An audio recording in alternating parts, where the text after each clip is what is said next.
சீரற்ற வானிலையால் பாதிக்கப்பட்டு சவால்களை எதிர்நோக்கியுள்ள மக்களுக்கான உதவிக்கரம் நீட்டுவதற்காக சக்தி சிரச நிவாரண யாத்திரை இன்று ஆரம்பிக்கப்பட்டுள்ளது. நிவாரணப் பொருட்களை கையளிப்பதற்காக 5 விசேட மத்திய நிலையங்களும் ஸ்தாபிக்கப்பட்டுள்ளன.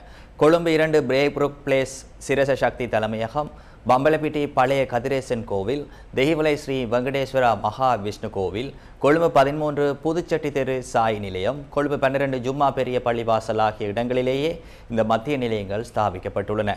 நிவாரண யாத்திரைக்காக அரிசி, பருப்பு, சீனி, கோதுமை மா, நூடுல்ஸ், தேயிலை மற்றும் சோயா மீட் ஆகிய பொருட்களை நாளை மாலை 6 மணி வரை நீங்கள் கையளிக்க முடியும். நான் கொழும்பில் அமைந்திருக்கின்ற வஜ்ரப்பிள்ளையார் ஆலயத்திலிருந்து காய்ச்சி கொண்டிருக்கிறேன். எனவே இங்கு வருகை தருகின்ற நன்கொடையாளர்கள் பல பொருட்களை எங்களுடைய மக்களுக்காக வழங்கி கொண்டிருக்கின்றார்கள். தேயிலை, சீனி, பிஸ்கட், அரிசி, பருப்பு, கோதுமை மா போன்ற பல்வேறுபட்ட பொருட்களை வழங்கி கொண்டிருக்கின்றார்கள். எனவே இன்றைய தினமும் நாளைய தினமும் இந்த பொருட்களை சேகரிக்கும் நிலையம் இயங்கிக் கொண்டிருக்கும் கொழும்பு வஜ்ரப்பிள்ளையார் ஆலயத்தில், பம்பலப்பட்டியில் அமைந்திருக்கின்ற வஜ்ரப்பிள்ளையார் ஆலயத்தில். எனவே இந்த செய்தியை பார்த்து கொண்டிருக்கின்ற எங்களுடைய நன்கொடையாளர்கள் இங்கு வந்து எங்களுடைய பாதிக்கப்பட்ட மக்களுக்கு தேவையான பொருட்களை நீங்கள் வழங்கிவிட்டு செல்லலாம். பாதிக்கப்பட்ட மக்களுக்கு உதவும் நோக்கில் ஆரம்பித்திருக்கின்ற இந்த சிரச சக்தி நிவாரண யாத்திரா இன்றைய தினமும் நாளைய தினமும் கொழும்பில் அமைந்திருக்கின்ற வஜ்ரப்பிள்ளையார் ஆலயத்தில் தொடர்ச்சியாக இயங்கும்.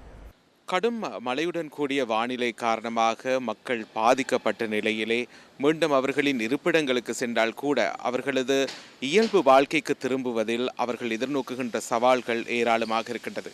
அந்த வகையில் சக்தி சிரச நிவாரண யாத்திரை மீண்டும் ஆரம்பிக்கப்பட்டிருக்கின்றது.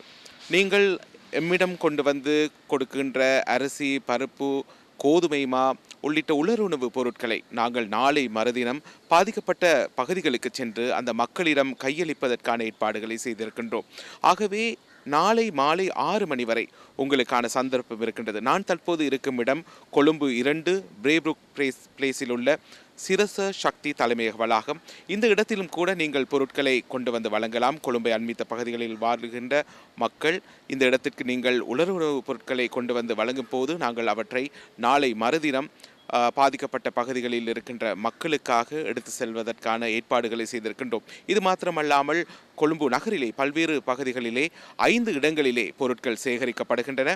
ஆகவே நீங்கள் வளமை போன்று ஒவ்வொரு முறையும் மக்கள் இடர்களை சந்திக்கின்ற சந்தர்ப்பங்களில் சக்தி சிரச நிவாரண யாத்திரை முன்னெடுக்கப்படுகின்றது. அந்த எல்லா சந்தர்ப்பங்களிலும் மக்கள் எம்முடன் கைகோர்த்திருந்தார்கள். இம்முறையும் கூட உங்களுக்கான அந்த சந்தர்ப்பத்தை நாங்கள் ஏற்படுத்தி கொடுத்திருக்கின்றோம். ஆகவே நாளை மாலை 6 மணி வரை நீங்கள் கொழும்பு 2 பிரேபுருக் பிளேஸில் உள்ள சிரச சக்தி தலைமையக வளாகத்திற்கு பொருட்களை கையளிக்க முடியும்.